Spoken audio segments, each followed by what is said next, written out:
Pablo, essa função, eu não sei se é a função ou se é essa missão, o que é de comunidade terapêutica de usuário de droga, ele ainda é muito julgado pela sociedade. As pessoas, a sociedade tem ainda uma discriminação muito grande sobre esse tema. E para quem é gestor de um projeto social, uma comunidade terapêutica de usuário de droga e álcool, ele sofre muito com isso. Pela quantidade de necessidades que hoje que o nosso estado precisa, nós teríamos que ter muitos projetos, né? Só para você ter uma ideia. Tem mais de 4.000 moradores de rua na área central de Campo Grande. Fala, gente! Estamos aqui para mais um episódio do nosso podcast e quero mais uma vez pedir para vocês, se estão gostando, para vocês compartilharem, para vocês comentarem, curta o nosso vídeo, compartilhe no grupo dos GRUD, das células, dos pequenos grupos, né, da igreja que vocês estão assistindo, se não for da Sede Fome. E assim vocês nos ajudam a levar a mensagem de Cristo, a compartilhar o que Jesus tem feito no nosso meio, né, na nossa comunidade. E por falar em comunidade, hoje nós trouxemos uma pessoa mais que especial para falar conosco aqui. Ele que está à frente do Projeto Simão, né? Então a gente trouxe para contar um pouco da história dele, a gente conheceu o projeto também. E é o Eliandro, nosso amigo. Valeu pelo convite, Eliandro. Obrigado, Pablo. Quero agradecer, né, vocês, o El, você, a igreja, o pastor, né, por abrir esse espaço que eu tenho certeza que nós vamos levar aí o testemunho para muitas pessoas ainda. Amém. Obrigado. Eliandro, então eu vou começar com você com a pergunta padrão que a gente está fazendo, né? Que a gente está trazendo as pessoas para a gente conhecer, né? Nossos irmãos que congregam conosco e tal. Então, quem que é o Eliandro? Qual que é a sua história? Onde você nasceu? Sua origem? Então, Pablo, eu sou gaúcho, né? Nasci lá no Rio Grande do Sul. Na realidade, eu nasci numa cidade chamada Três Passos. E logo em seguida eu fui morar numa cidade chamada Lajeado. E lá eu permaneci, então, por muito tempo. Sou filho... A minha mãe é Anides, meu pai é o Ângelo. Na realidade, eu sou o filho adotivo, né? E nasci, meus pais me adotaram e a gente foi para a cidade, foi morar em Lajeado. E aí eu acabei... Esse meu pai que me adotou, ele já tinha um problema com álcool, né? Então eu já caí dentro de uma família que esse meu pai bebia. Aí nós fomos morar numa cidade, num bairro, e o meu pai continuava bebendo muito, né? E eu lembro aí, quando eu era criança, que eles brigavam, né? Meu pai queria agredir minha mãe se defendia, eu pulava no colo dela. Então, com 3 anos aí, eu já tenho, sim, os flashes, né, de memória vendo isso. E cada vez foi piorando, até que um dia esse meu pai saiu de casa, ele disse que ia comprar pão, leite, caramelo, antigamente usava-se esse nome para bala, né? E saiu, não voltou mais. Aí depois de 15 dias encontraram ele já morto, já enforcado, né? Com a corda cortada, e a partir daquilo ali, então, assim, eu fui crescendo já dentro de uma família problemática, né? Porque aí meu pai faleceu, enterraram ele, e aí eu ficava do lado, assim, na casa dos meus tios, né? Minha mãe tinha muitos irmãos e irmãs, e eu ficava um pouco de cada casa. E foi difícil para ela também, né? Logo em seguida ela teve um outro relacionamento. E aí esse indivíduo, que hoje tem um meu irmão, né? Ela descobriu que ele era casado depois de, acho que 6 meses de gravidez, ela descobriu então que ele era casado. Até por conta dela vir do interior, né? Era uma italiana bonita e tal, então chamava muita atenção. E ela acabou caindo aí no conto de fada desse cara. E aí começou uma história assim na nossa família, porque pelo fato dele ser casado, nós tínhamos que conviver com isso. Então ele ficava uma semana na casa com a esposa, na outra na nossa casa. Então quando ele vinha para a nossa casa, ele trazia bebida junto, né? Um pedacinho de carne até para ajudar, porque o nosso poder econômico não era muito bom, assim, a gente sempre pagou aluguel. Então ele trazia lá bebida, carne e fumava. Então ele fazia esse percurso, cada 15 dias ele vinha. E logo ela se tornou também ela começou a entrar no ciclo e começou a se tornar uma pessoa viciada também. A sua mãe? Minha mãe. Uhum. E aí quando a gente se deu por conta, nos finais de semana que ele não vinha, ela ia comprar. Eita. Né? Então ela comprava as mesmas coisas, né? Com aquela ideia de esperar ele chegar, e ele não vinha, ela acabava bebendo tudo. Até que então virou um ciclo. Então ela começava a beber todos os finais de semana e também se tornou uma alcoólatra. E aí eu fui crescendo com isso. E tinha dificuldade na escola, né? Não conseguia passar de ano. Comecei a sair desde novo, né? 12, 13 anos eu já ia para as baladas. Antigamente tinha bailes, né? Então a gente tinha um grupo de amigos e a gente saía. Então eu cresci aí sem uma figura paterna dentro de casa para me direcionar, para me ajudar, para me orientar, para me dizer que não, né? Dizer não, né? Eu fui crescendo e vendo aquela dificuldade dentro de casa, né? Às vezes minha mãe saía, né? Alcoolizada, acabava caindo. E foi uma infância assim bem difícil, né?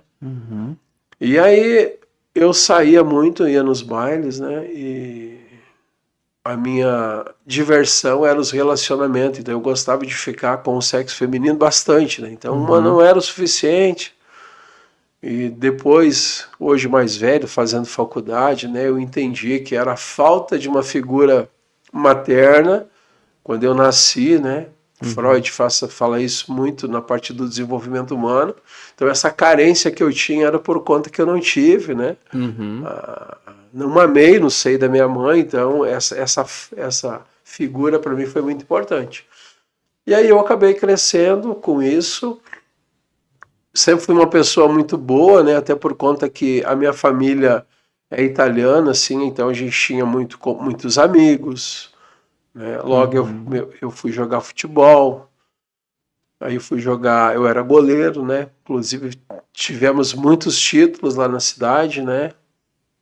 E isso abria muitas portas, então eu tinha muitos amigos, muitos relacionamentos, né? Em vários lugares, né? A gente era bem reconhecido com o nosso time. Só que o futebol também te traz o álcool, né? O excesso de álcool, ele te traz outras coisas, até a droga, inclusive. Tem uma cultura, né, em volta do futebol. Né? Exato, né? Então isso até hoje funciona, né? A gente vê aí os jovens, né? Às vezes se perdendo por conta de uma falta de orientação, né? Uma família estabilizada. E o Eliandro aconteceu isso. Então, o Eliandro, eu sou esse cara, eu não posso falar de mim sem contar a minha história, né? Porque tem coisas que hoje eu coloco em prática porque eu vivi algumas coisas. Então isso hoje eu transformo em coisas boas. E aí, um dia nós fomos numa festa e tinha um amigo, né, uma pessoa muito próxima. E eu não sabia que ele era usuário de cocaína. E ele acabou... eu tinha bebido muito naquele dia. E ele acabou falando para mim, olha, se você experimentar esse vai ficar bom. E eu, como não tinha assim, uma percepção, nem sabia o que era, né, a droga, os efeitos, né, os prejuízos, eu acabei experimentando. Ele deu ali uma brisa assim, mas passou, fui para casa. No próxima semana, esse mesmo meu amigo falou, vamos junto lá comprar e tal. A gente vai conversando. E aí me deu de novo de graça, né? E a droga, ela é algo assim que se você experimenta, você vicia, né? E foi aonde eu acabei me viciando, então, na cocaína. E passei por muita dificuldade, né? Porque a cocaína, ela te transforma numa pessoa que você não é, né? Então você fica habilidoso, você não tem dificuldade, você vai para cima. E isso eu comecei a usar, não a meu favor, eu comecei a usar para me usar mais. Então, pelo fato de ser uma pessoa bem conhecida, jogar em alguns times, ter muitos amigos, eu usava então para me favorecer. Como que eu ia usar? Bom, eu não sabia roubar, não sabia fazer nada disso, então eu pedia dinheiro emprestado, eu ia pedindo para as pessoas, até um ponto de, assim, funilou as coisas para mim e eu não sabia mais o que fazer, porque eu ia num bairro, devia para um, devia para outro. Então eu decidia a mudar de cidade. Só que eu mudava de cidade, né, que a gente chama hoje de fuga geográfica, não adiantava, porque eu mudava de cidade, mas o Eliandro ia junto, aquele Eliandro lá que passou por muitas coisas, ele ia junto, então eu não conseguia parar. Sim. E aí teve um dia que eu não tive mais o que fazer, aí eu tinha um primo que tinha um restaurante na praia, e eu fui pra lá pra me esconder, né? Tipo assim, eu vou lá dar um tempo, que aqui tá difícil pra mim. Aí eu cheguei nessa praia, e lá nessa praia tinha uma casa alocada pros funcionários, né? E todos os funcionários eram usuários, cara. Cara, tipo assim, pra quem é usuário isso era bom, mas pra mim, no caso, queria mudar. Falei, meu Deus, e agora? Assim, eles guardavam dentro da geladeira, assim, eles acordavam bebendo. E aí aquilo para mim piorou para a minha situação. Aí um dia eu fui numa noite, numa festa, eu encontrei, foi com os amigos, eu encontrei lá uma menina que também estava com problema de família, o pai tinha se separado, então ela estava com esse problema dentro de casa. E nós conhecemos e decidimos então firmar um relacionamento. Na realidade não era por amor, era por uma fuga, os dois estavam fugindo. E aí eu saí de lá então, fui morar em Esteio, lá no Rio Grande do Sul com ela, só que eu não tinha me tratado, né? Foram 7 anos que eu levei para dentro da casa dela, assim, um prejuízo muito grande, porque eu continuava sendo usuário, então eu saía, não dava satisfação. E foi aumentando, até que um dia eu pedi para ela assim, olha, eu não estou aguentando, eu já estou perdendo o controle. Fui aí pela primeira vez, eu fui internado numa clínica particular, lá no sul, né? Ela não era usuária? Ela não, nunca foi usuária, muito pelo contrário, eu levei ela a uma depressão de último grau, assim, profundo, pelo sofrimento da codependência dela. E eu, por ser um doente, né? Essa doença da adicção, não sabia. Fui internado numa clínica chamada São José, que é uma clínica psiquiátrica particular, na época, né, era muito caro, mas eu tinha um plano. Aí eu fui lá e fiquei internado. O tratamento era curto, era 28 dias. Era 5.800, 28 dias. E eu fiquei lá 90 e poucos dias. Eu tinha medo de sair, porque todo mundo que saía retornava, né? Então eu falei, não quero mais sair daqui, eu vou ficar. Até que um dia eles falaram, não tem mais o que fazer, tem que sair. E eu saí, mas não consegui me manter muito tempo em pé, recaí. E aí foi um ciclo, assim, cara. Eu fui crescendo, né? Meus amigos já eram da ativa, eles eram usuários, então eu estava em recuperação ou eu estava com eles. Eu não tinha vínculo com outras pessoas do bem, eu não conhecia Jesus, eu não conhecia a igreja, nada disso. Tanto que a ponto que me levaram até num centro de macumba para ver se conseguiam fazer um trabalho para me melhorar, né? Porque assim, todo mundo sabe das minhas qualidades e sabia a ponto que quando eu estava em uso, eu me tornava um escravo daquilo. Pablo, eu cheguei a ponto assim de vender o que eu tinha para usar. Né? As pessoas usavam e acabava a minha droga, eu tinha que fazer alguma coisa para me usar. Então eu vendia relógio, tênis, camisa, tudo que eu tinha assim, eu acabava vendendo. É aquilo que a gente vê, assim, das pessoas quando vendem as coisas muito baratas, assim, aqueles usuários, é isso, então, a necessidade de... É isso mesmo, só que na época, 2010, 11, 2009 não estava tanto em evidência, né, como hoje, né? Então as coisas a gente tentava esconder um pouco, mas os vizinhos viam, né? Eles percebiam chegando de manhã, sem tênis, né, sem camisa, sem relógio, e a família sofrendo muito na época. E era cocaína, Gaúcho? Era cocaína, até que um dia, Pablo, funciona assim, é difícil você, um jovem, cair logo na pior droga, ele vai indo aos poucos, né? E aí um dia nós saímos à noite, acabou essa droga a cocaína, e no mesmo grupo tinha uma pessoa que usava o crack. E Irã, o nome do cara. E aí eu falei, Irã, o que é isso? Ele falou, o meu apelido, Pablo, na época, você vê, 2010, meu apelido era Simão. Hoje eu tenho um projeto com o nome de Simão, sabe? Que Deus é Deus, né? E aí eu falei para ele assim, mas por que você... O que você tá fazendo, Irã? Ele falou, não, ô Simão, isso aqui não é para ti. Eu falei, ó, se tu não deixar eu experimentar, eu vou dar um chute nessa lata e vou te dar um cacete. Né, que tem usuário de crack usa numa lata, né? Tem todo um esquema para usar essa porcaria. E eu acabei experimentando. E aí, novamente, eu me tornei tive uma compulsão por essa droga também. Foi assim automático, né? Ela atinge numa área do cérebro que você acaba se apaixonando. É muito forte.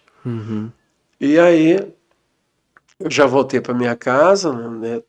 Já queria saber onde tinha para vender, eu já queria comprar. E fui lá, comprei, eu aprendi a fazer sozinho e novamente me tornei um usuário então de uma outra droga diferente. E cada tipo de droga ela tem um tipo de efeito, ela tem um tipo de compulsão, cada vez vai ficando mais forte, né? Tem um tipo de ritual, né? Sim. Cada droga tem um tipo de ritual para você usar.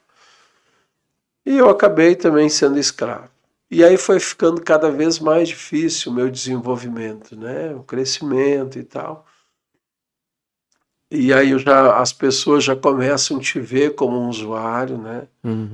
E aí você já não dá mais bola para as pessoas. Até que então um dia eu falei, olha, para essa moça que estava comigo, eu falei, vamos voltar para a cidade da minha mãe e tal, quem sabe lá eu paro, né? Vou fazer um esforço. Só que era tudo mentira, eu mesmo estava me sabotando. Voltamos para nossa cidade, locamos uma casa, imobiliamos ela todas, né? Levamos os móveis. E aí eu consegui me manter um pouco ali, porque na realidade eu voltei para a cidade onde eu sempre usei, então eu sabia todos os lugares, todos os caminhos, todos os lugares onde as pessoas usam. Eu conheço todo mundo.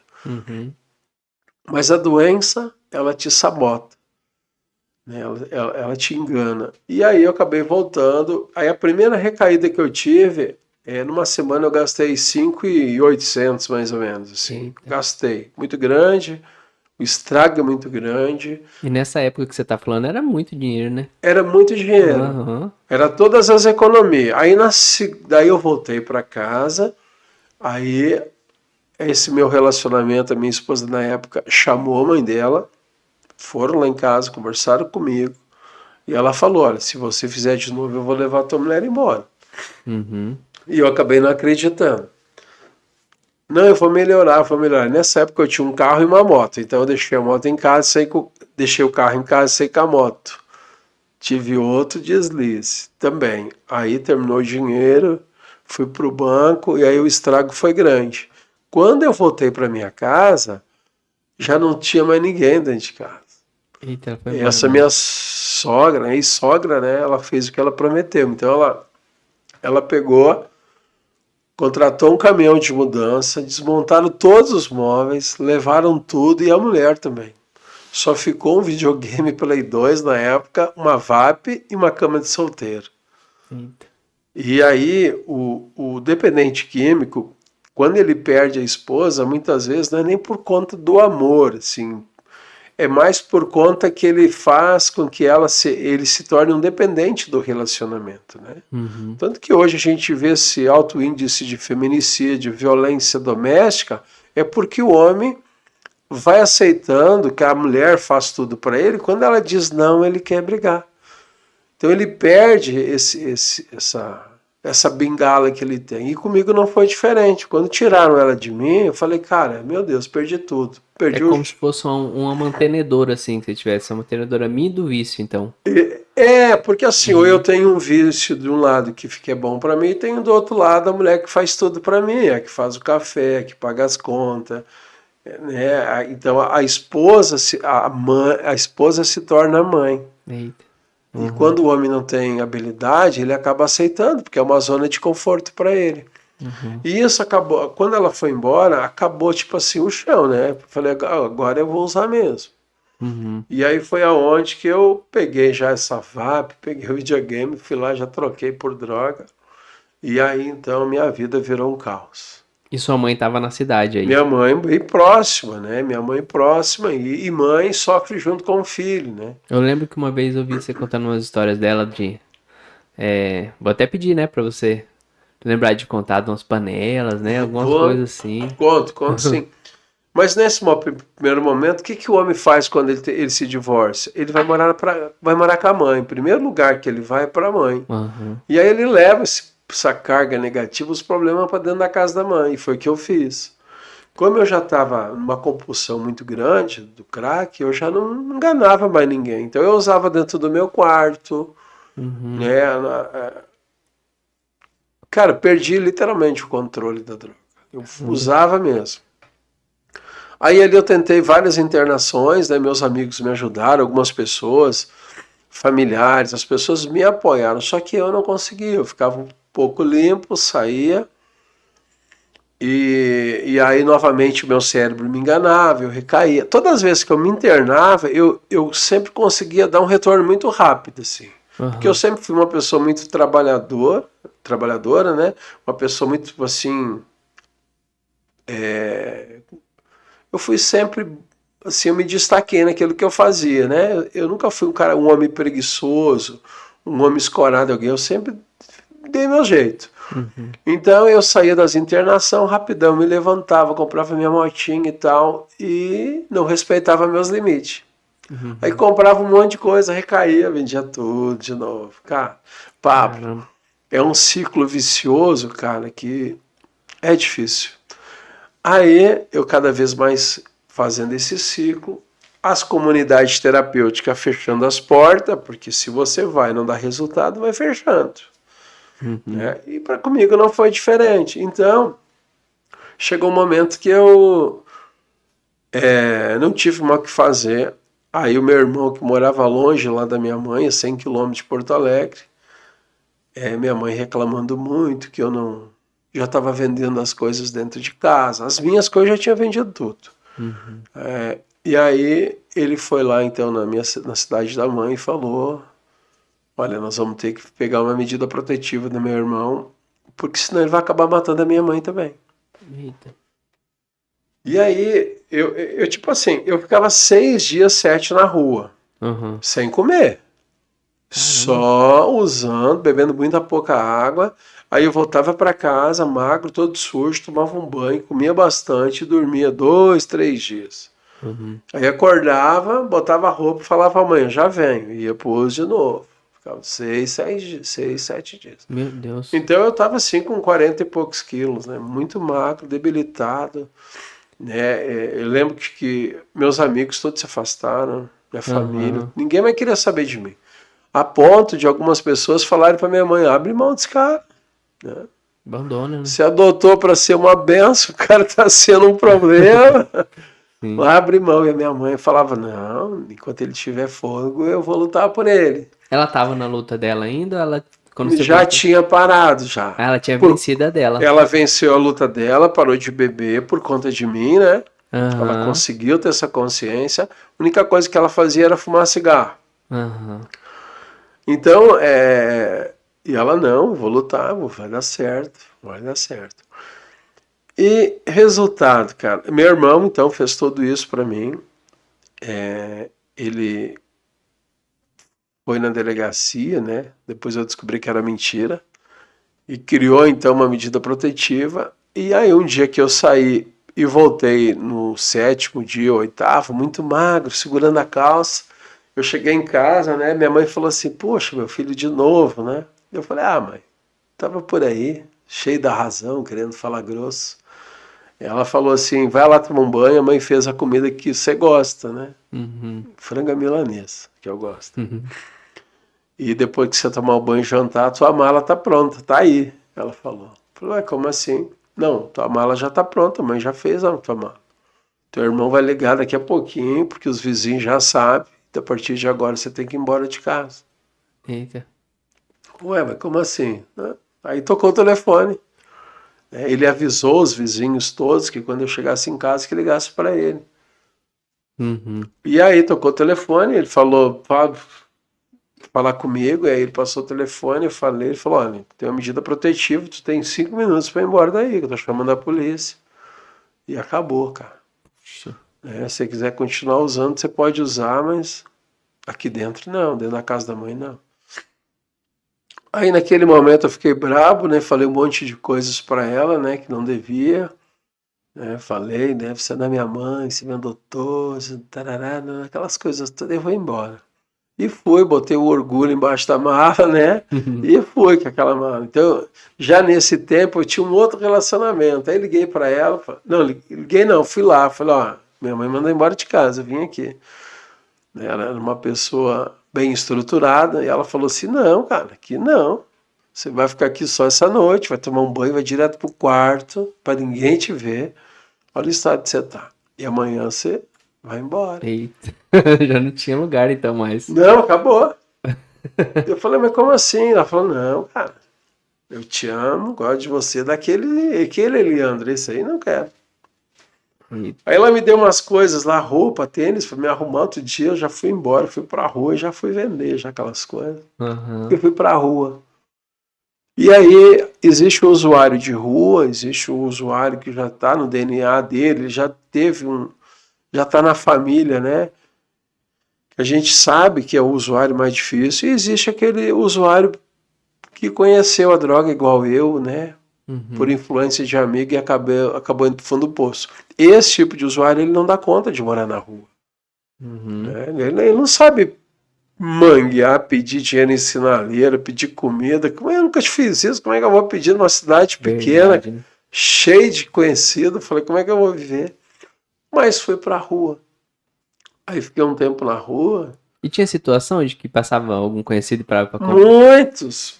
Os que passavam por mim na época, eu aproveitava para tentar pedir um dinheiro emprestado. Não tinha vergonha, Leandro? Tipo, não tinha, assim, na loucura. O vício era mais forte. Mais forte, mas eles me viam, eles já atravessavam a rua, né? Ah.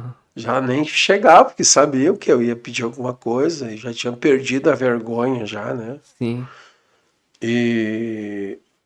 E aí eu encontrei algumas pessoas que também eram do meu convívio, que estava, né? Inclusive jogador que jogou no profissional, né? Jogou na Alemanha. Caramba. Que infelizmente também conheceu a cocaína na Alemanha, chegou aqui no Brasil, se perdeu e virou morador de rua, né? Hoje ele é morto, acabou morrendo, é o Adriano. Então, assim, tinha alguns amigos que acabaram ali também. Então, a gente tinha esse grupo de pessoas que nós já se conhecíamos, que dava para confiar. Só que minha mãe sofrendo, eu lá na rua, e eu não ia pedir ajuda. Aí fiquei na rua até que um dia eu falei, não dou conta mais, eu quero sair daqui. Porque lá é muito frio de noite, né? Tem noites lá que é 1 grau abaixo de zero. Imagina você andando na rua toda molhada em busca de um dinheiro, cara. Né? E o crack é uma droga barata, assim, entre aspas, né? É R$5. Mas de madrugada tu vai conseguir R$5 aonde, né? Então eu sofri demais. Fui lá pedir ajuda, voltei para casa da minha mãe, fui pedir ajuda e nessa noite meu irmão estava lá, estava passeando. E ele tinha, nesse mesmo período, ele estava em Porto Alegre, tinham roubado o carro dele, ele tinha um Chevette na época, e ele foi visitar um cliente lá em Viamão, que ele trabalha com vendas de imóveis, né, corretor, e dentro desse ônibus entrou uma galera falando que se alguém tivesse problema com droga, né, eles teriam como ajudar, que é uma clínica evangélica que levava para outro estado, tirava de perto da família. e que Jesus curava e tal. E meu irmão falou, cara, eu vou pegar esse, vou comprar esse kit. Aí comprou o kit, uma lanterna e uma caneta, e guardou. Uhum. Enquanto eu estava no meu sofrimento, meu irmão falou com a mãe, olha, eu encontrei um lugar e tal, vamos pegar meu irmão, estou indo para aí. Mas eu não sabia, eu fui para pedir ajuda naquela noite. Aí eu cheguei em casa, vi um carro branco, novo, falei, mas de quem que tá aí, será? Entrei na área dos fundos, né, que a casa de interior não tem grade, essas coisas, né. Uhum. Não é que nem aqui hoje, né, tem muro que tu nem vê o vizinho. Verdade. Lá não tem. Aí deitei no chão, fui dormir, a minha mãe, ela viu, ô, meu filho, tá aí? Eu falei, tô aqui. Vai tomar um banho aí que teu irmão tá aí, ele vai te ajudar. Aí, então tá, vou tomar banho. Fui lá, tomei um banho, comi, fui deitar. No outro dia de manhã, era meio-dia, ele empurrou a porta e falou, e aí, cara, quer ajuda? Eu falei, eu quero. Falei, então eu vou te ajudar. Então tá. E eu com vergonha, né, levantei, almocei, ele falou, ó, já se arruma que nós vamos sair daqui, 12:30. Aí nós fomos, eu me fingindo na viagem, 100 quilômetros, fazendo de conta que estava dormindo, né? Uhum. Por conta que vergonha, né? Mas estava escutando tudo que estava acontecendo. Aí chegamos em Porto Alegre, me levaram na clínica, eu fiz a entrevista. Aí só tinha lugar para Campo Grande, São Paulo e Goiânia. Uhum. E aí me mandaram para Goiânia.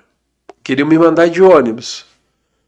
Aí, porque tinha que pagar uma taxa de R$ 400 e R$ 50, Pablo, eles davam para a pessoa que ia internar, colocava dentro do envelope, grampeava um envelope e falava assim, ó, agora tu vai viajar, tu vai lá para Goiânia.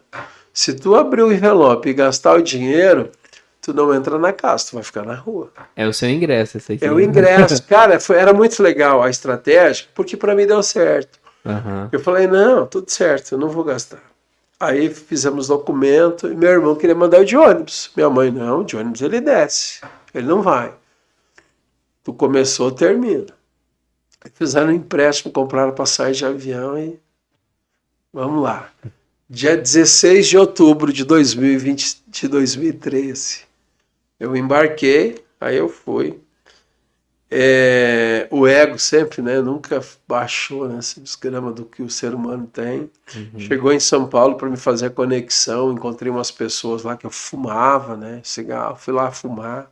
Eu lembro que uma senhora perguntou para onde é que você está indo. Eu falei, estou indo para Goiânia fazer um curso militar, eu sou do exército. Né? A cara do craque. Aí eu lembro que eu cheguei lá em Goiânia, no aeroporto de Santa Genoveva, e aí eu fui no banheiro, e naquele momento eu tive um despertar espiritual, né, que eu comecei a chorar, porque eu comecei a lembrar de tudo que eu tive, tudo que eu conquistei de pessoas, mãe e tal, e o que eu ia fazer da minha vida naquele momento, né? Longe de casa, não sabia nem voltar, não sabia que era Goiânia, né? Tipo assim, eu fui porque me mandaram. E aí eu chorei muito ali. Ali foi meu despertar, assim, foi quando Deus entrou na minha vida. Daí eu falei, Deus, se tu existe mesmo, muda a minha história. Que eu quero ser um instrumento nas tuas mãos. Antes desse período, eu não posso deixar de mencionar aqui, do lado da minha casa, da casa da minha mãe, existia uma família de crente, que é a Adriana, né, uma Adriana, aqueles canelinha de fogo, sabe? Sim. A mãe dela, e ela tinha umas 2, 3 filhas, e quando elas viam que eu estava em casa, elas iam lá na casa da minha mãe para falar de Jesus para mim. E eu, Pablo, ficava bravo, o que eu quero saber de Jesus? Sem dormir, sem comer, louco para usar droga. Eu falava, rapaz, esses crentes. Hein? E parecia uma coisa, cara. Eu chegava em casa, eles iam lá em casa. Aí eles. O apelido da minha mãe era Gringa, né? Gringa, tudo bem? Tudo. O Eliano tá aí? A minha mãe fazia assim, pode vir. Aí eles já sabiam, né?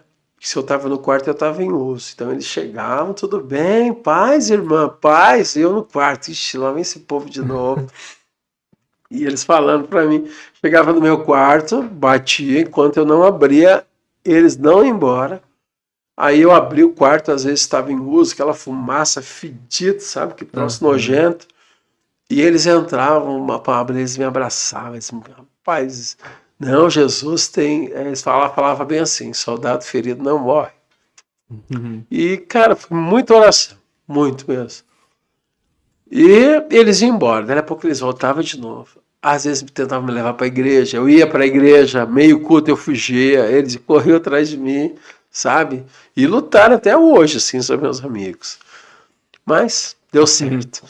E aí lá no aeroporto eu falei, Senhor, se tu existe de verdade, manda a minha história, eu preciso de ti. E ali então foi o despertar. Aí eu chorei muito, né? Muito mesmo. Fui lá fora. Dali a pouco veio o pessoal da Manassés me buscar, uns caras de boné pra trás, uns correntão assim, bermuda caída. Eu não tava acostumado com isso. Eu falei, cara, agora os caras vão me matar, né, cara? Aí me botaram no carro, me levaram para a instituição, lá no setor Jaó, lá em Goiânia. E aí eu fui para uma entrevista assim com o diretor, que era o Leandro. O Leandro falou, você tem alguma coisa? Eu falei, não, eu só tenho... Lá no aeroporto eles falaram que deu envelope, R$50. Eu falei, tá aqui, toma. E aí, cara, fiz a entrevista, dei meu isqueiro, já não tinha mais cigarro, né? Eu também tentei parar usando o comprimido do CAPS, né? Esses medicamentos psiquiátricos, Cataflã, diazepam, carbamazepina, tudo isso eu tomei. E eu levei para lá. Só que lá ele falou assim, aqui você não vai precisar disso não. Pegou, botou tudo fora no lixo. Falou, aqui é só palavra.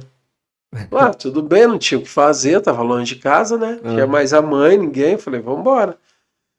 E eu lembro que os primeiros dias, como eu não tinha roupa, cara, eu não tinha nada. Só fica a bermuda, uma camisa e a mala só, praticamente. Eu não tinha nada, assim. Aí foram me entregando, foram me dando. Meu tratamento foi muito duro. Comendo cuscuz, sopa. E aí... A segunda fase do tratamento tinha que falar de Jesus dentro dos coletivos, vender os kits para manter, né? Porque era muito caro as despesas. Então tinha uma meta. Você tinha que sair 6 horas, 5 horas da manhã, tinha que sair de dentro do projeto. Faça chuva, faça sol, você tinha que sair. Não te davam passagem, não te davam café, não te davam nada. Eles falavam assim, como é que pode usar droga se conseguir? Por que para café você não vai conseguir uma passagem? Você consegue, sim, você é bom. Vai lá, Jesus é contigo. Eu falava, pô, mas que coisa, vamos embora. Então a gente ia, e a meta de kit era 100 kits por dia. E se tu não vendia 100, vendia 98, 99, tu chegava lá, ele fazia tu voltar e bater os 100. É 100, não é 99. O traficante não vendia a pedra de 5 ou era de 4? Não, é de 5, então tu vai dar conta, pode voltar. E aí eu comecei a aprender, comecei a entender, né, que Deus, ele é esse cara, que ele faz milagre. Aí eu consegui aprender essa técnica que os meninos tinham, comecei a ser fiel, comecei a ser me libertar dos meus vícios, né? E, cara, Deus foi me ajudando, assim. E aí o que eles faziam? No sábado, Pablo, era o dia que você ganhava uma comissão. Então se tu vendia 100 kits de segunda a sexta, era 500. Então no sábado tu ganhava 100 para vender para você. Era legal.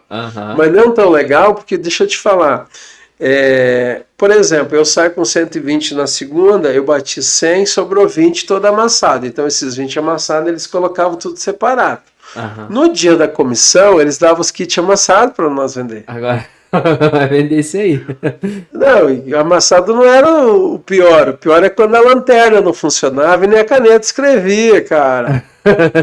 E você tinha que fazer funcionar, e você tinha que fazer, cara, Deus, o Espírito Santo te usava, sabe? Então no sábado, pegava aqueles 100 kits, saía para vender. O dinheiro todo era seu? Não, cara. Você tinha que pagar o dízimo. O dízimo já era descontado ali na hora, o cara fazia as contas, ele já mostra aqui é o dízimo. Você tinha que pagar o churrasco, que todos sabem que tinha um churrasco, então já descontava o churrasco, e o futebol já descontava também. Então você ganhava no sábado, cara, praticamente voltava tudo para casa de novo, sabe? Mas era uma ideia que dava certo porque era prazeroso, não era preso, né? Você podia sair todo dia para dentro dos ônibus, né? Então, aquilo ali foi muito legal. E aí, com alguns meses, aqui em Campo Grande teve um problema na casa, que era aqui na Sebastião Lima, e eu tive a oportunidade de ser transferido para cá já para ajudar o projeto, né? Aham. E aí eu comecei a ajudar o projeto, né? Comecei a entender que eu não podia mais voltar para minha cidade, que eu tinha que abrir mão de algumas coisas, e uma delas era minha família, Uhum. né? E aí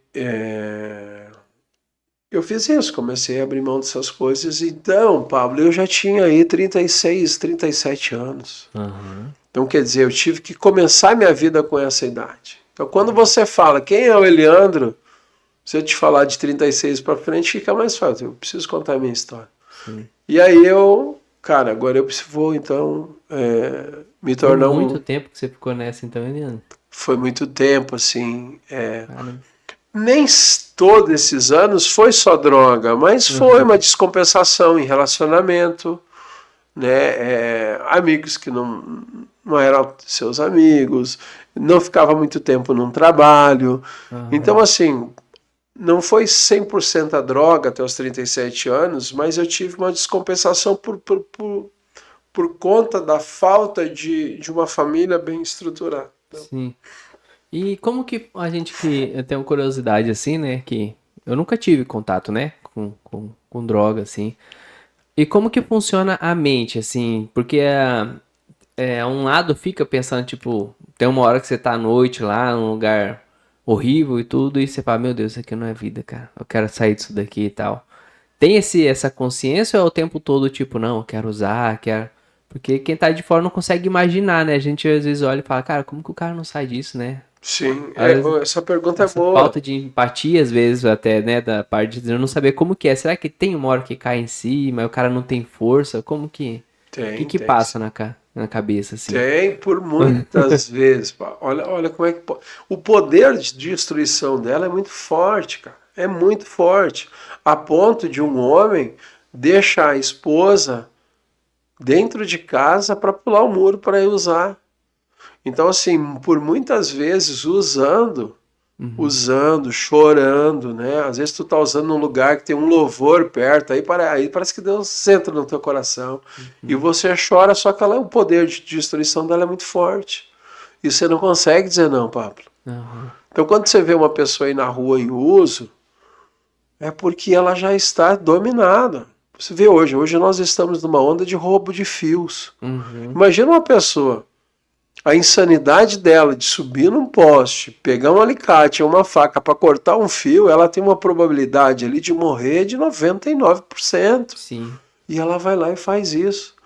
Então, assim, porque ela já está tomada pela droga, né? Já está crônico. Uma pessoa dessa está crônico. Uhum. Então, assim, é muito difícil. Por muitas vezes eu em uso, né, não querendo usar, mas o corpo pede, e aí você vai lá e usa. Então, assim, é muito difícil você parar sem ajuda de profissionais. Uhum. E tem aquele momento que ela tem um tempo de duração, eu imagino, né? O efeito que ela dá. E tem aquela situação que passa o efeito, você vem um arrependimento junto, de tipo, nossa, o que que eu fiz e tal. Ou não, né? Tem as fases, tem as fases. Tem a fase do luto, né? Aham. Pós-uso. Então, o que que acontece? O usuário, ele usa cada tipo de droga, ele tem um efeito lá no cérebro, né? Cada vez Aham. vai piorando. Por exemplo, a dopamina, a serotonina, ela chega a um pico de euforia e de alegria. Vamos dizer assim, um cara que toma 2 cervejas. Aham. Né? Tá lá no jogo e tal, de futebol, ele tomou 2 cervejas, ele tá alegre, ele tá feliz. Uhum. Vai passando o tempo, essas 2 é pouco, ele vai querer um meio engradado, entende? Porque ele quer ficar mais feliz. Aí no outro jogo, só um engradado que eu falo de 6 garrafas e o jogo é pouco, então ele quer mais um churrasco. Então ele vai se sabotando. Ele Uhum. vai implementando as coisas para aumentar. E cada tipo de droga, ele tem um tipo de efeito no teu cérebro.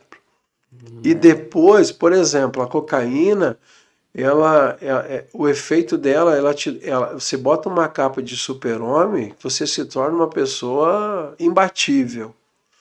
Uma pessoa eufórica, uma pessoa determinada, uma pessoa habilidosa, né? Você vende qualquer coisa, você conversa com qualquer pessoa sem problema. Aham. Já a cannabis, que é a maconha, ela já te deixa tranquilo, calmo, né? Você está fazendo só, você está em stand-by. Uhum. Já o crack é uma droga depressiva. Ela ataca numa área do teu cérebro que ela te deixa depressivo. Você se esconde, tanto que se você usa, você vicia. Em 15 dias ela te tira da sociedade. Em um mês você se torna um morador de rua. Meu Deus. Porque é muito, muito forte. Então, assim, você imagina um cara que está usando, acabou. Aí ele entra naquela depressão, assim. O cérebro, cara, ele te bota num lugar que você não quer estar. Preciso de mais pra eu voltar pra onde eu E tava. aí, por isso que ninguém quer ficar nesse lugar e lutar contra ele. É mais fácil você usar de novo para não sofrer a dor. É a mesma coisa uma pessoa que toma morfina. Já tomou Uhum. uma vez e viu que deu certo, ele quer de novo. Sim. Né? Tanto que hoje tem gente que é viciada em morfina. Caramba. Então a droga é parecida, os efeitos são parecidos, né? Uhum. Então por isso que hoje, por exemplo, um usuário de crack, você vê ele na rua, né? Toda hora ali, é porque uma pedrinha, ele fuma, ele terminou de fumar e soprou fumaça, acabou. Ele já quer de novo.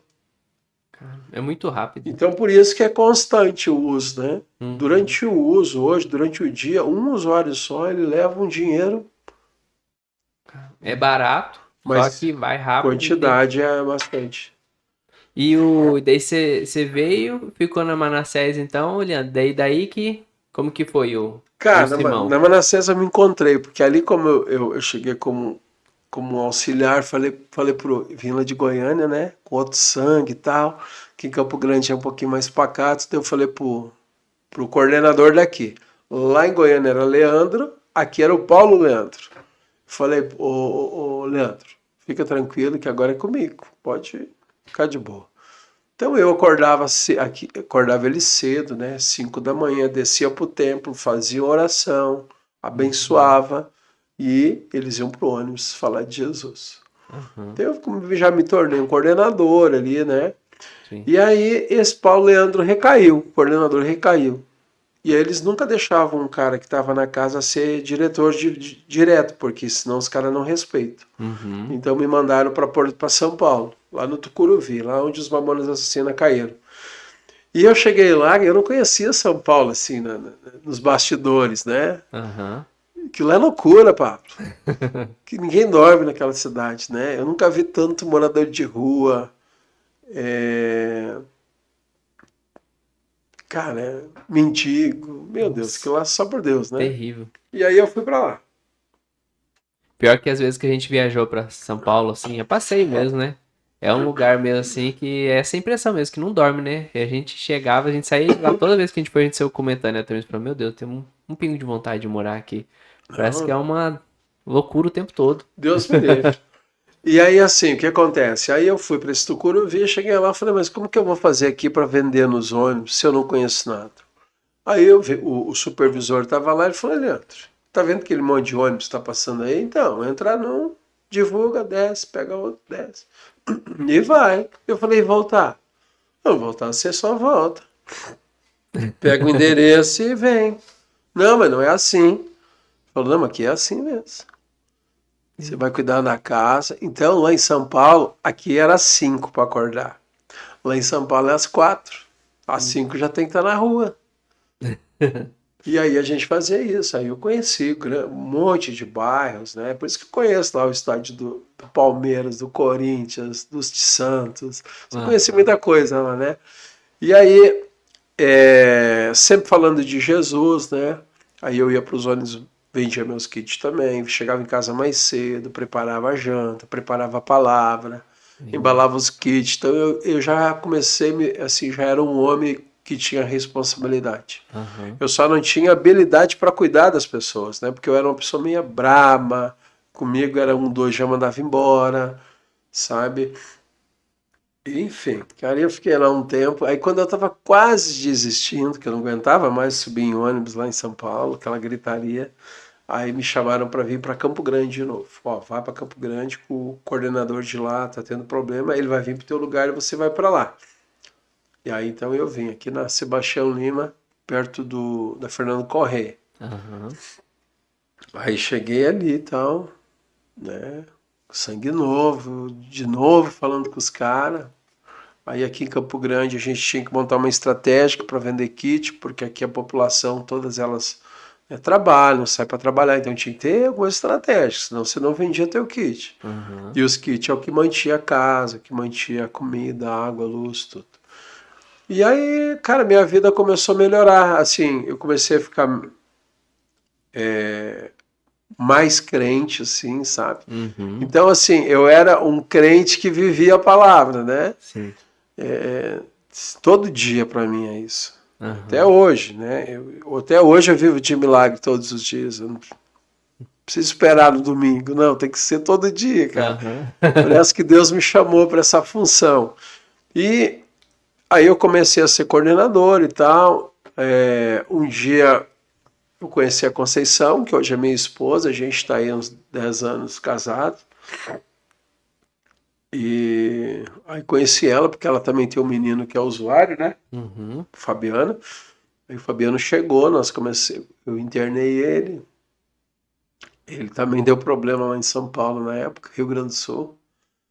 E aí ela voltou lá no projeto, a gente virou amigo e tal, e separa. Ela foi embora e tudo certo.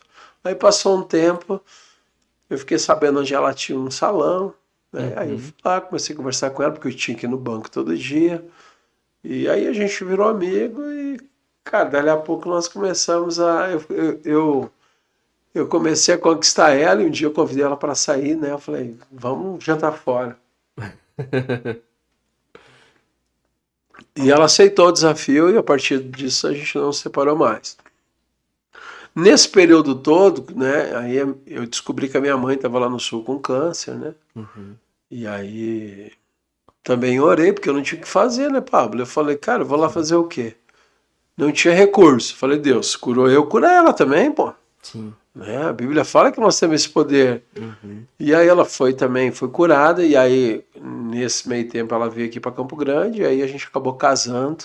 Uhum. E aí num dia nós passando aqui na frente, aquela igreja lá, vamos lá conhecer. Conceição. Porque eu não conseguia ir em igreja por conta que lá no projeto tinha culto aos domingos. Então era difícil eu sair, eu não podia sair. Uhum. Então eu comecei a montar estratégia. O meu primeiro culto com a minha esposa, com a Conceição, foi o culto do Cláudio Duarte. Uhum. Nós fomos o Cláudio Duarte lá no Ayrton Senna. Subimos depois que terminou o culto lá em cima e eu pedi para ele orar pelo meu casamento. Estava lotado, cara fantástico.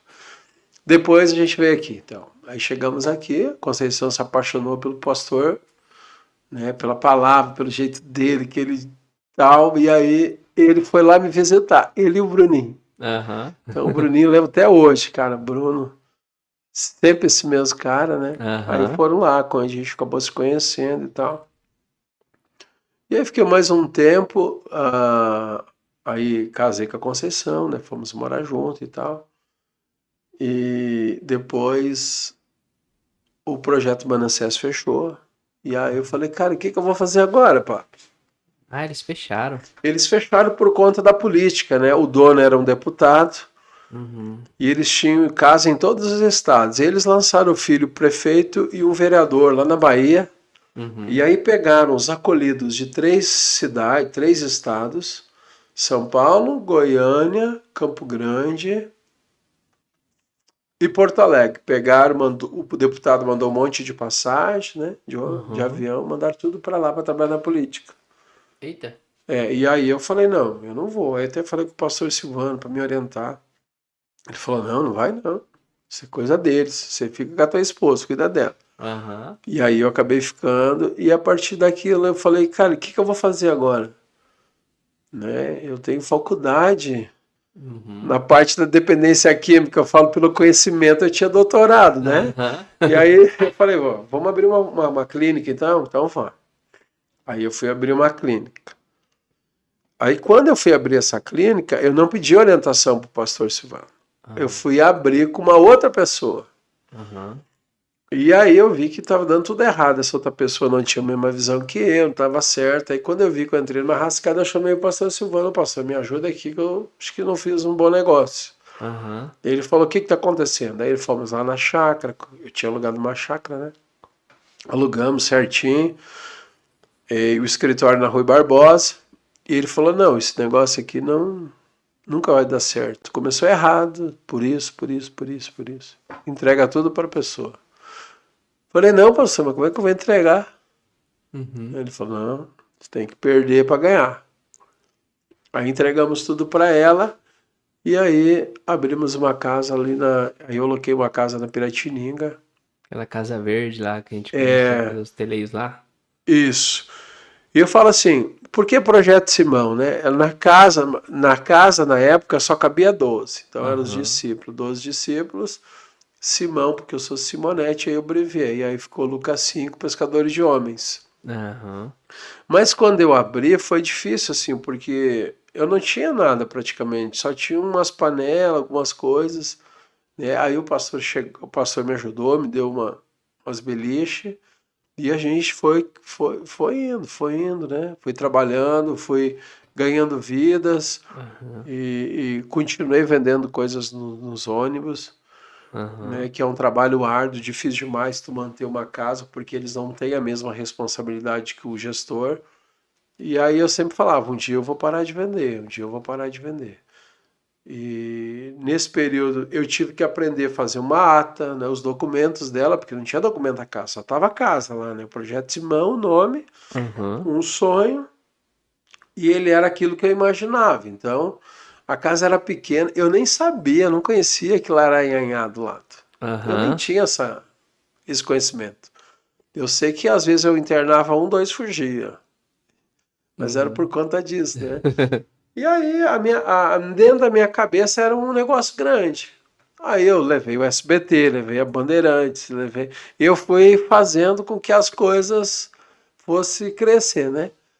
Mas na realidade era uma casinha bem pequenininha, simplesinha. Uhum. E aí chegou o momento que eu falei para Conceição: ou a gente cresce, vai para outro lugar, ou fecha, porque tá dando mais certo aqui. Eu lembro que tinha uma varanda assim, né? Você pensou, tinha que o seu escritório aqui era uma capela aqui assim do lado esquerdo, né? Que você Isso. fazia o culto, né? A capela era uma pedra, era um quarto praticamente tão Era. pequeno, assim, né? E, cara, deu muito trabalho ali. Ali eu consegui aprender muito com os acolhidos, né? Aham. Porque cada pessoa, Pablo, tem a sua característica, Aham. né? E cada um tem a sua característica, tem o seu comportamento, a sua cultura, a sua religião.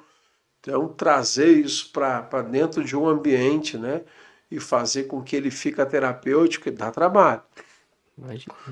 Nesse período todo, eu não sabia, daí eu tive que aprender a fazer a documentação, né? E fiz os documentos, que é a ata, estatuto, plano terapêutico, PAS, que é o plano individual.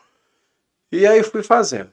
Aí fui lá, daí depois a gente mudou, Aham. né? E esse trabalho sempre me procura, né? Aí fomos ali no bairro da Mambaí, fui olhar a casa, eu e a Conceição, do lado estavam os donos ali na frente, e aí nós explicamos para ele por que era a casa e tal. Eles falaram: não, isso é de vocês, está abençoado, pode ficar.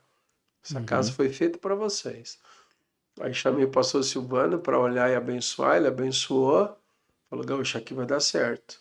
Só que nós não sabíamos que os donos da casa também tinham uma filha que era usuária.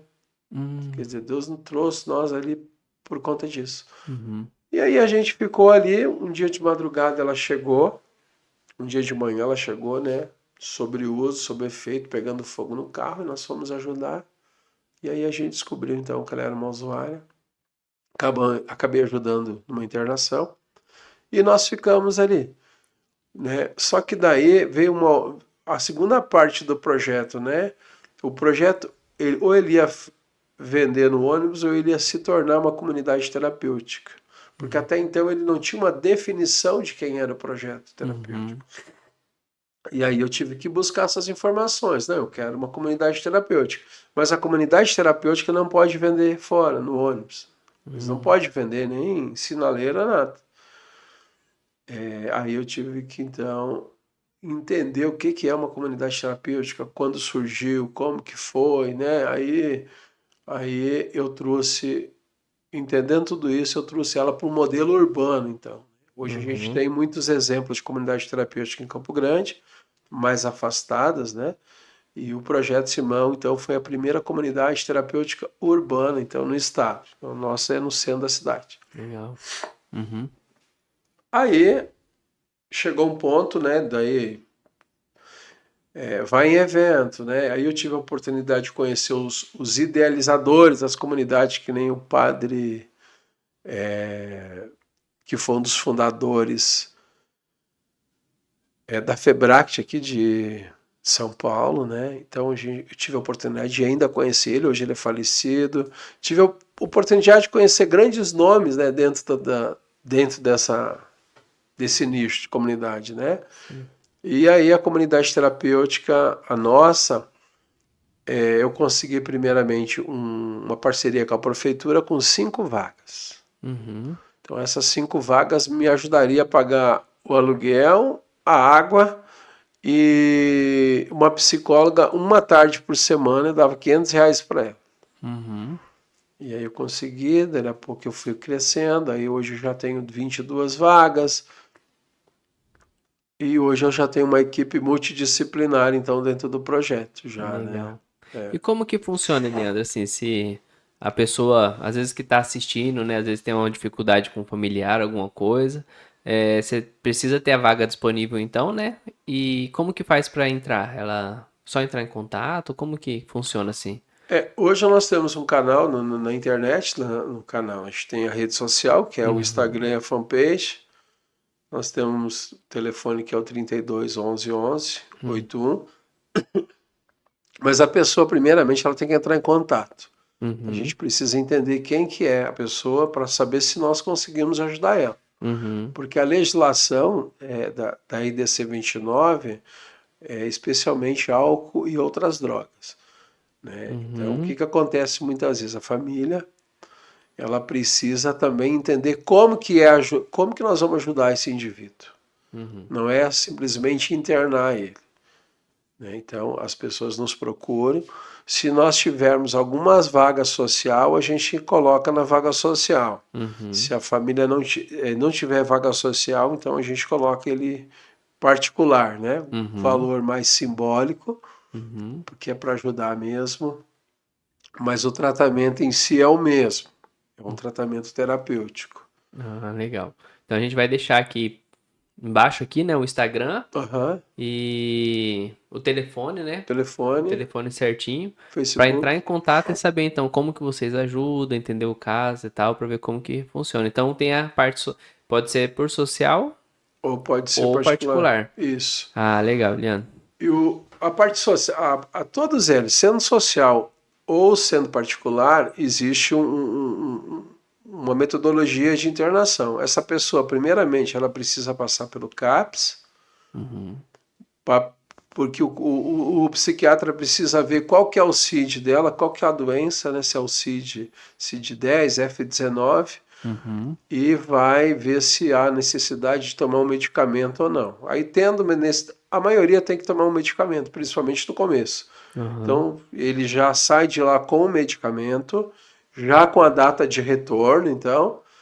Aí ele sai dali, vai para o CTA, que é em frente a Mirim, onde faz testes rápidos, que é o sífilis, HIV e hepatite. Uhum. Faz esse teste, entra em contato com o projeto manda uma lista de pertences que precisa, e aí ele vai para o projeto já para fazer uma entrevista lá com o Gabriel. Aí Legal. o Gabriel já explica, né, como que funciona, normas e regras, e deixa muito claro, né, o papel do acolhido, o papel da família e o papel do projeto. Uhum. É porque algumas pessoas elas acham que as instituições vai mudar as pessoas. E nós não mudamos ninguém. Uhum. Nós não temos o poder de mudar ninguém. A pessoa vai mudar se ela quiser lá dentro. Nós vamos ensinar o que é certo, o que é o correto e vamos mostrar as ferramentas de uso para ela usar. Legal. Né? Qual que é as ferramentas de uso? Hoje nós temos a espiritualidade, né, que é a Uhum. igreja, nós temos o psiquiatra, nós temos o psicólogo, nós temos as salas de autoajuda, como o NA, o AA, né? Nós tem grupo para as famílias, né, que é o amor exigente, então a gente está aqui. né? Você que vai saber o que você quer da sua vida. Aí eu quero ir embora. A família acha que nós temos que segurar a pessoa lá. Não, não vamos segurar eles. Porque a RDC 29 não permite que nós seguramos ninguém. Ele tem que querer estar lá dentro. Porque se quiser ir embora, vai embora. Vai embora, né? Então tem que deixar muito claro isso para a família. Não é nós que vamos segurar eles. Tanto, Pablo, que a gente nesses últimos meses, a gente anda falando muito, nós temos reunião de família, nós temos visita a cada 15 dias lá no projeto. E é deixado muito claro para os familiares, olha, vai chegar um momento que ele vai querer ir embora. Quem tem que dizer não é vocês. Vocês que têm que impor. Falar para ele, olha, você está aí, você vai terminar o tratamento. Porque não é justo você iniciar mais um projeto na tua vida e não terminar. Sim. Se tu não terminar, para cá tu não volta. Mas eles não fazem isso. O que eles falam? Eu vou mandar o Uber. E aí o cara com 4, 5 meses vai embora. Sim. E aí a gente não vai conseguir mudar a vida de uma pessoa. Você imagina um usuário que usou 5 anos, 6 anos, 8 anos ou álcool ou droga, tu acha que em 2, 3 meses o cara vai mudar? Não é verdade. Não muda, ele tem que ficar 9 meses a 1 ano. Por quê? Porque a droga, ela ataca literalmente no comportamento do indivíduo. Entendeu? Ela lida... Tem que ser desconstruído aquilo. Exato, tem que ser desconstruído todas as características desse indivíduo e a gente remodelar ele de novo. É difícil? Claro que é difícil. Eu estou 13 anos, vou para 13 anos agora em outubro, limpo. Até hoje eu tenho dificuldade em algumas características minhas. Às vezes o velho Eliandro, ele quer acordar. Né? Ele quer apontar o dedo, ele quer julgar, ele quer fazer isso. Aí eu tenho que refletir, vamos parar um pouquinho. Então as dificuldades são muito grandes na recuperação do indivíduo. Mas funciona. Quem aceita o desafio, quem obedece, vai embora. Fechou, Leandro. Leandro, obrigado. Acho que ficou bem claro. Eu tinha preparado algumas coisas para te perguntar, mas foi. Você esclareceu tudo no meio da conversa, foi muito boa. E além do contato, dessa verba que você recebe, o Projeto Simão, ele pode também, a gente tem um Pix, pode receber doação, essas coisas que a gente pode colocar no... Tem, pode sim. Pablo, essa função, eu não sei se é função ou se é essa missão, o que é de comunidade terapêutica de usuário de droga, ele ainda é muito julgado pela sociedade. Né? As pessoas, a sociedade tem ainda uma discriminação muito grande sobre esse tema. E para quem é gestor de um projeto social, uma comunidade terapêutica de usuário de droga e álcool, ele sofre muito com isso, porque o recurso é pouco, as doações são poucas, né? Então, assim... E a discriminação é grande, né? É muito grande, né? Tanto que hoje nós não temos um projeto com o nosso governo, a gente não conseguimos chegar até lá. A gente tem com o município, né? Mas pela quantidade de necessidades que hoje que o nosso estado precisa, nós teríamos que ter muitos projetos, né? Só para você ter uma ideia. Tem mais de 4 mil moradores de rua na área central de Campo Grande. Caramba. Então, assim... E aí é mais fácil eu julgar do que ajudar, né? Então, hoje, o Projeto Simão ainda tem essa dificuldade, né? Mas eu sei, Deus nunca deixou faltar nada para nós, mas a gente poderia lidar com mais tranquilidade, né? Então, a gente tem o telefone para Pix, o nosso CNPJ é o 26 959 781 1000 ao contrário 30. Certo. Esse é o Pix da instituição. Nós temos com a campanha de produtos de alimentos não perecíveis, né? Então, se alguém sentir no coração de nos ajudar, essas vagas sociais que nós temos, geralmente pessoas em situação de rua, eles não têm, Pablo, eles chegam lá na instituição, eles não têm uma zorba, eles não têm uma pá de dente, eles não têm um escova de dente, eles não têm nada. Então a gente precisa buscar isso para poder dar um conforto para eles, né? Sim. Então as doações a gente está sempre precisando. Fechou. Leandro, obrigado, viu? Obrigado por aceitar o convite, obrigado por conversar com a gente. Você quer deixar alguma mensagem para finalizar ou tá tudo dito? Não, eu só queria, eu acho que dizer a todos, né, que Jesus é maravilhoso. Eu vivo isso todo dia, um milagre. E que não deixam, não desistam, né, de buscar a palavra de Deus por coisas fúteis, né? O Uhum. nosso objetivo, o nosso alvo é Cristo. E a igreja sede de fome, nós temos aí um pastor abençoado, um homem, né, que ele vive e nos mostra no dia a dia como é esse Jesus maravilhoso. Então, é isso aí, um abraço, tá? Valeu, Leandro. E nós estaremos orando por você Amém. continuamente. Obrigado, né, pela sua vida. Nossa admiração só aumentou por você. É um Obrigado. privilégio que eu acho que Deus colocou em suas mãos. Obrigado. Resgatar tantas vidas assim e ter esse trabalho. A sua história nos inspira e você é um gerador de histórias que inspira outras pessoas também, né? Obrigado. Valeu, Obrigado. brigadão. Tamo Pablo, junto. ó, eu não posso deixar de mencionar aqui, senão depois eu vou apanhar. O Emerson, pastor Emerson, Sim, a Vivi, que foram um casal que nos abraçaram, eu e a Conceição, são nossos amigos assim, somos íntimos, né? A gente tem a liberdade, porque a gente é muito próximo, e de agradecer a eles também por tudo, né? E amei. a igreja, sede de fome. Valeu. Valeu, um abraço.